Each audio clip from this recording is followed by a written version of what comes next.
আচ্ছা, এনভায়রনমেন্ট সেটআপের জন্য আমাদের প্রথমত পাইথন ডাউনলোড করতে হবে। এটা হচ্ছে পাইথনের অফিসিয়াল ওয়েবসাইট। অফিসিয়াল ওয়েবসাইট থেকে যেহেতু আমি উইন্ডোজ ব্যবহার করতেছি, তাই উইন্ডোজেরটা আমরা ডাউনলোড করব। আচ্ছা, এখানে একটু আমার নেটওয়ার্ক স্লো দেখে মেবি সময় নিচ্ছে অনেক। আচ্ছা, আমাদের ডাউনলোড হয়ে গেছে, আমরা এখন এটা ওপেন করি। তো প্রথমত আমার এই দুইটা বক্স টিক দিয়ে রাখতে হবে, দেন ইনস্টল নাও। ইনস্টল হচ্ছে।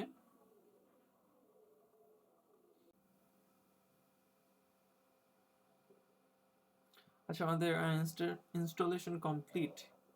আচ্ছা, এখন আমরা একটা কাজ করতে পারি, সেটা কমান্ড প্রম্পট ওপেন করব।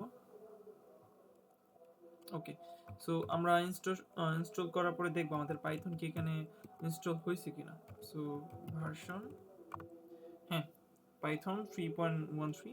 তারপরে আমরা পিপ ভার্সন। ওকে, এখন আমরা কি করব, আমরা জুপিটার ইনস্টল করব। তো এই জন্য কি লিখতে হবে, পিপ ইনস্টল জুপিটার।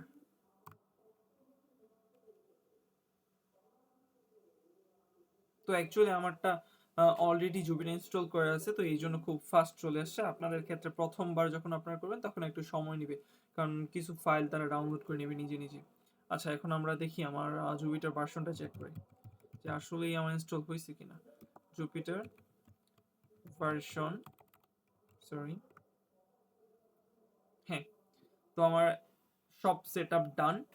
এখন আমরা কি করব, আমরা যে কোনো একটা ফাইল ওপেন করব। আচ্ছা, লোকাল ডিস্ক থেকে ধরেন আমরা নিউ ফোল্ডার 2, এখানে একটা ফাইল ওপেন করলাম। তো এইখানে আমরা সরাসরি আমাদের সিএমডি লিখলে আমাদের সরাসরি এই ফাইল থেকে আমাদের কমান্ড প্রম্পটটা নিয়ে যাবে। এখন আমরা কি করব, আমরা এখন জুপিটার নোটবুক ওপেন করব। তো এই জন্য লিখতে হবে আমাদের জুপিটার নোটবুক।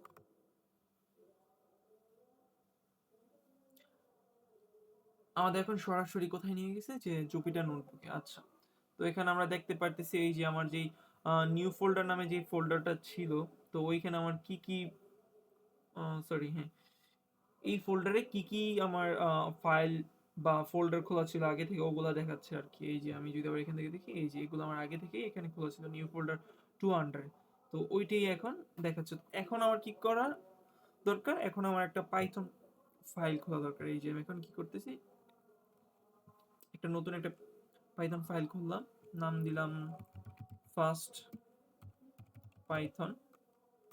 আচ্ছা, তো এখন আমরা একটা কিছু প্রিন্ট করি, প্রিন্ট হ্যালো ওয়ার্ল্ড। তারপর আমরা শিফট ইন্টার প্রেস করলে সরাসরি রান হয়ে যাবে। এই যে, তো হ্যালো ওয়ার্ল্ড। তো আমাদের এখন এনভায়রনমেন্ট সেটআপ ওকে। আমরা নর্মালি আমাদের সব কাজ এখানে করতে পারবো। তো এই ছিল আজকের মতো আমাদের এনভায়রনমেন্ট সেটআপের জন্য। তবে এখানে আরেকটা জিনিস আপনাদের বলে রাখা ভালো, সেটা হচ্ছে যদি আমরা আমাদের নতুন করে আবার কমান্ড প্রম্পট ওপেন করি, সরি, এটা কমান্ড। তো আমরা যখন প্রথমে ইনস্টল করছি, ইনস্টল করার পরে কি করতেছি, যে আমরা চেক দিতেছি যে পাইথন ভার্সন। সো এখানে আমার যেই পাইথনটা আছে, যেমন পাইথন 3.131, এটা চলে আসতেছে। বাট বাই এনি চান্স যদি এখানে দেখাচ্ছে যে না, এটা ইরর দেখাচ্ছে, দ্যাট মিনস যে আমার আসলে পাইথনটা ভালোভাবে ইনস্টল হয়নি। মানে ইনস্টল কমপ্লিট হয়েছে, বাট এনভায়রনমেন্ট পাথে ওই লোকেশনটা নাই। তো ওই ক্ষেত্রে আমরা কি করতে হবে, যদি এরকম কেস আপনার সামনে শো হয়, অন্যথায় তো আপনার সবকিছু ডান। যদি এরকম কিছু শো হয়, তখন আপনি কি করতে হবে, পাইথন ফাইল লোকেশনটা ওপেন করতে হবে। এখানে ওপেন না দিয়ে আমরা লিখবো কি, ওপেন ফাইল লোকেশন। আচ্ছা, এই যে এই লোকেশনটা প্রথমে আমরা রাখবো, কপি করলাম, আপাতত এখন নোটবুকে রাখি, এটা একটা। তারপর হচ্ছে এখানে আবার আপনি ক্লিক করে ওপেন ফাইল লোকেশনে যাবেন। এখানে দেখেন স্ক্রিপ্টস নামে আরেকটা ফাইল আছে, ফোল্ডার আছে, এই ফোল্ডারটা ওপেন করেন। তারপরে এখানকার যে লোকেশনটা আছে সেটা আবার কপি করেন, তারপরে আবার এখানে রাখেন।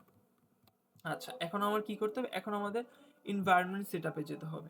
যদি আমরা এনভায়রনমেন্ট সেটআপে যাই, এনভায়রনমেন্ট ভেরিয়েবল সেটআপ, সরি। এখন এখানে পাথ সিলেক্ট করুন, তারপরে এডিট অপশনে ক্লিক করুন। দেখেন আমি কিন্তু বলেছি যে আমার অলরেডি এখানে পাথটা সেট করা আছে।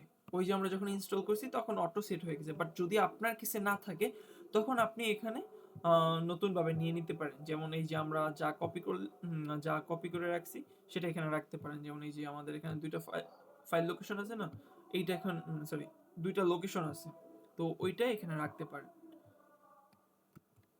বাট এখন আমি এটা করব না, কারণ আমার তো অলমোস্ট আছেই। দিয়ে তারপর ওকে দিলে আপনার কাজ শেষ। সো এই ছিল আমাদের এনভায়রনমেন্ট সেটআপ নিয়ে। তো আশা করি আপনারা সবাই বুঝতে পারছেন এবং সবাইকে ধন্যবাদ।